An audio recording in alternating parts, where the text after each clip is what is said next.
l'organisme de bassin versant Matapédia-Restigouche vous présente cette capsule qui s'intitule Matapédia-Restigouche face au changement climatique, maintenir une saine cohabitation des zones habitées avec le saumon atlantique. Cette capsule est faite dans le cadre du projet Résilience. Donc, quelques particularités du bassin versant, c'est que 75% de la population du côté du Québec vit à l'amont du bassin versant, donc près du lac Matapédia et donc tout le nord du bassin versant. Aussi, la population est habituellement sur les rives des rivières à saumon. Donc, il y a une cohabitation très importante entre l'humain et le saumon qui, lui, va remonter jusqu'au nord, donc jusqu'à la tête du bassin versant, les rivières Saint-Pierre puis Branche-Nord. Donc, il y a vraiment une cohabitation très importante entre l'homme et le saumon dans le bassin versant Matapédia-Restigouche. La situation présente par rapport aux eaux de ruissellement, c'est que on peut voir chaque terrain résidentiel ou chaque terrain agricole ou peu importe, chaque terrain comme un petit bassin versant. À gauche, on voit la situation actuelle, donc toute l'eau de ruissellement atterrit sur des surfaces imperméables, que ce soit l'asphalte, l'entrée, le toit, et va ruisseler jusque dans la rue, dans les égouts pluviaux et retourner à la rivière. Ce qu'on vise à droite est une situation opposée où l'eau de ruissellement est gérée, donc pour limiter le ruissellement urbain. Donc on réduit les surfaces imperméables, on capte l'eau avant qu'elle se rende dans les égouts pluviaux. Ça va faire beaucoup moins de ruissellement dans les égouts pluviaux et par conséquent dans les rivières à saumon. Pourquoi on veut limiter l'apport de sédiments dans les rivières à saumon? C'est que le saumon est très très important pour la région. En plus d'être une espèce indicatrice de bonne qualité de l'eau, le saumon a des retombées importantes économiques pour la région. Donc par exemple, juste pour l'année 2011, on parle de retombées d'environ 10,5 millions de dollars. C'est très important. Une petite ligne du temps maintenant de l'organisme de bassin versant. À partir de 2005, on a fait un portrait du bassin versant avec les citoyens et c'est la problématique des sédiments qui a été ciblée, donc toute la sédimentation qui a été reconnue comme le plus important. Ça nous a amené en 2008 à faire le portrait du lac Matapédia et son évaluation de sa capacité en support de phosphore. Ce qu'on s'est rendu compte, c'est que le lac Matapédia avait atteint en 2008, donc il y a presque 10 ans, 93% de sa limite de phosphore.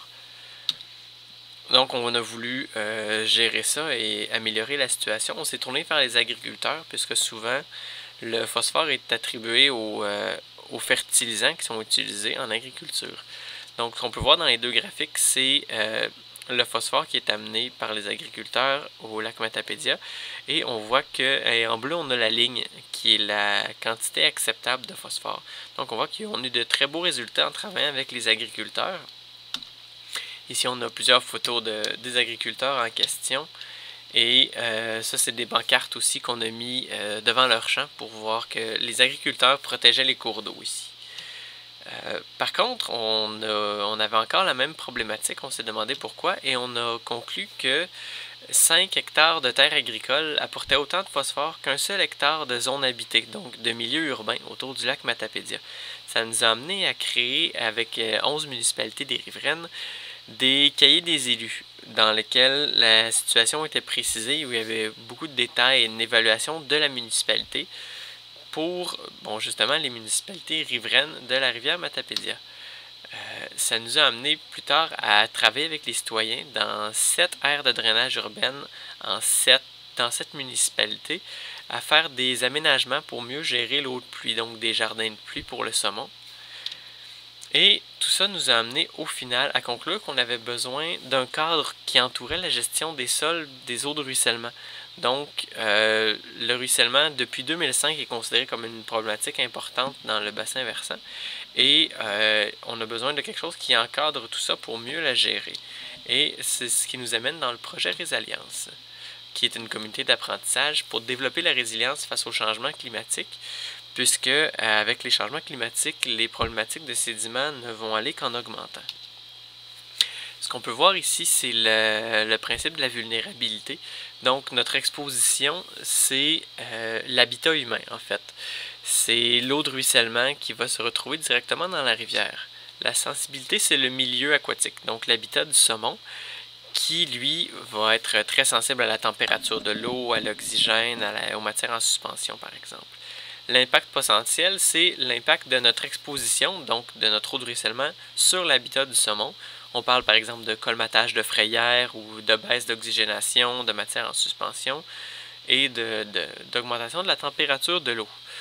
Pour limiter ça, il faut qu'on limite les impacts avec des adaptations. Donc par exemple les jardins de pluie dont je parlais tout à l'heure. Et c'est ces impacts-là, moins nos adaptations, qui vont donner la vulnérabilité réelle de l'habitat du saumon. Et avec les changements climatiques, il y a plusieurs impacts sur l'habitat du saumon qui vont aller en augmentant. Par exemple, les crues, donc des périodes de pluie intenses qui vont être plus fortes, plus fréquentes, ce qui va augmenter le débit moyen des rivières. Et à l'inverse, on va avoir plus d'étiage, donc des périodes de sécheresse qui vont être plus sévères, plus longs. Ça va aussi venir modifier le cycle gel-dégel, amener des crues printanières, donc à la fonte des neiges plus hâtives.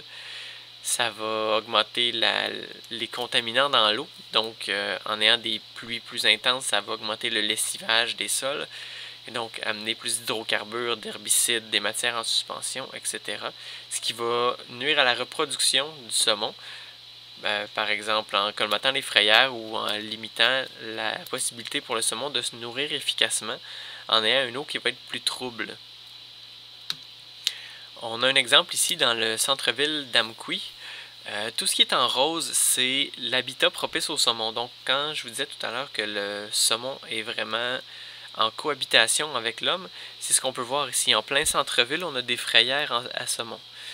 Et toutes les petites bouches d'égout qui se déversent, c'est des émissaires, donc des petits bassins versants, qui viennent se déverser directement dans l'habitat du saumon. On peut voir plusieurs petits quadrilatères de couleurs qui sont des quartiers en fait. Chaque quartier peut être construit comme un bassin versant. Tout à l'heure, je vous disais que chaque maison peut être construite comme un bassin versant. C'est qu'en fait, plus on augmente l'échelle, on peut toujours considérer que c'est un autre bassin versant. Donc, chaque maison est un bassin versant et tous ces petits bassins versants vont venir faire un bassin versant par quartier et un bassin versant par ville pour venir jusqu'au bassin versant Matapédia-Restigouche qu'on connaît.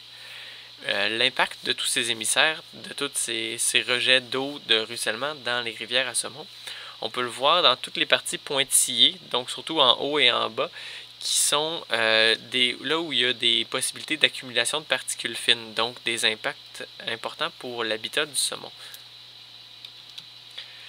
Et comment on fait pour s'adapter à ceci, pour éviter la situation qu'on voit à gauche? Il y a plusieurs adaptations, plusieurs aménagements qu'on peut faire, notamment des jardins de pluie, des tranchées filtrantes, des toits verts utilisés, des barils de pluie, ou aller vers des adaptations plus imposantes comme la modification du système des égouts pour viser des systèmes qui sont séparés. Le but de tous ces aménagements-là, c'est de s'adapter, nous, pour réduire la vulnérabilité de l'habitat du saumon. On a un exemple ici de puits d'infiltration qui est un aménagement très simple à faire qui vient capter l'eau de ruissellement avant qu'elle ne se retrouve dans les rues et dans les rivières par la suite. Un autre, je vous parle ici de réseau d'eau pluviale. Ce qu'on a dans la plupart du bassin versant, c'est le réseau combiné qu'on voit à gauche, qu'on essaie d'éviter. C'est que les eaux grises des maisons et les eaux de ruissellement vont se mélanger pour aller toutes vers l'usine d'épuration. On vise un réseau séparé pour que les eaux de maison aillent vers l'usine d'épuration et que les eaux de ruissellement aillent vers une filtration par bassin de filtration par exemple, puis soient retournées au cours d'eau. Ce que ça va éviter, c'est que présentement, quand il y a des grands épisodes de pluie, nos systèmes ne sont pas faits pour gérer toute cette eau d'un coup, et donc il va y avoir ce qu'on appelle des épisodes de surverse.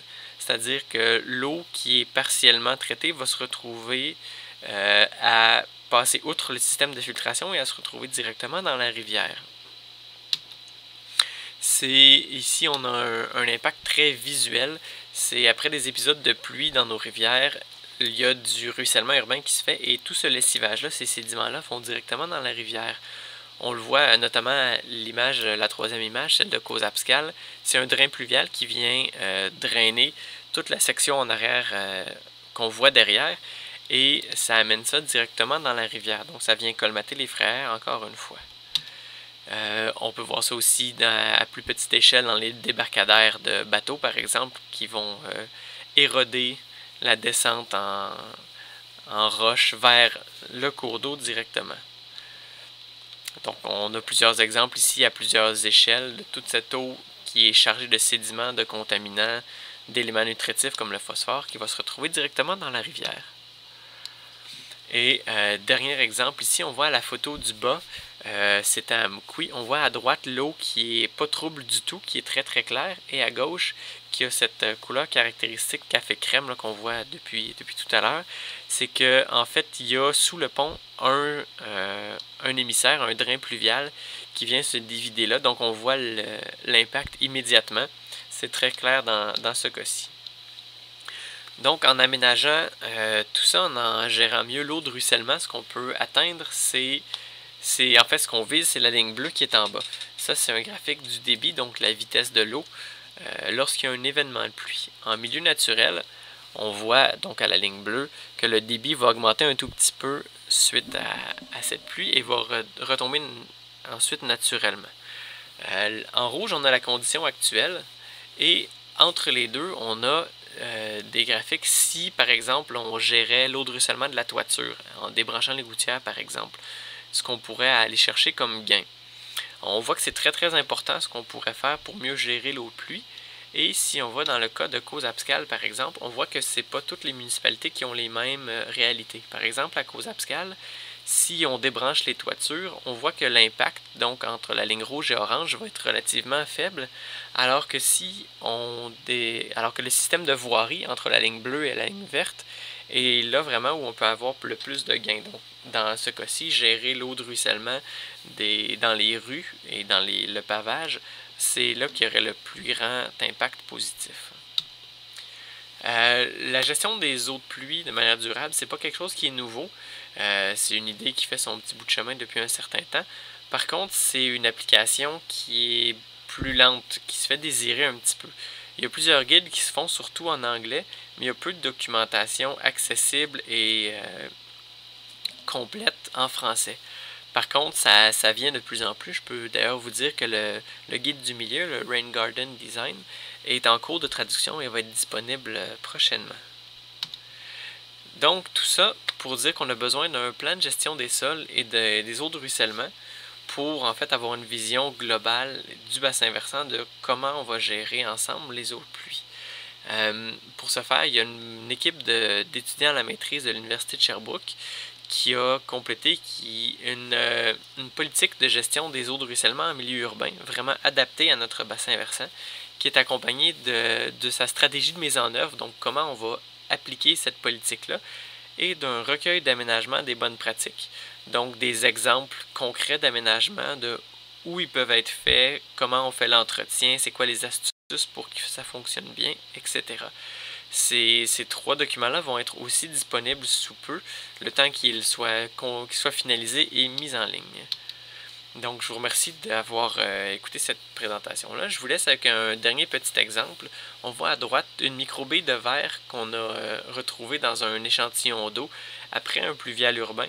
Donc, c'est des microbilles qui se retrouvent dans les produits cosmétiques, dans la peinture, dans beaucoup de produits, et qui se retrouvent comme ça avec le lestivage des eaux de ruissellement directement dans la rivière. Donc, c'est pour éviter que tout ça se retrouve dans les frayères à saumon qu'on a besoin d'une bonne gestion des eaux de ruissellement. Si vous avez des questions ou des commentaires ou quoi que ce soit, n'hésitez pas à nous contacter au contact que vous voyez ici. Merci.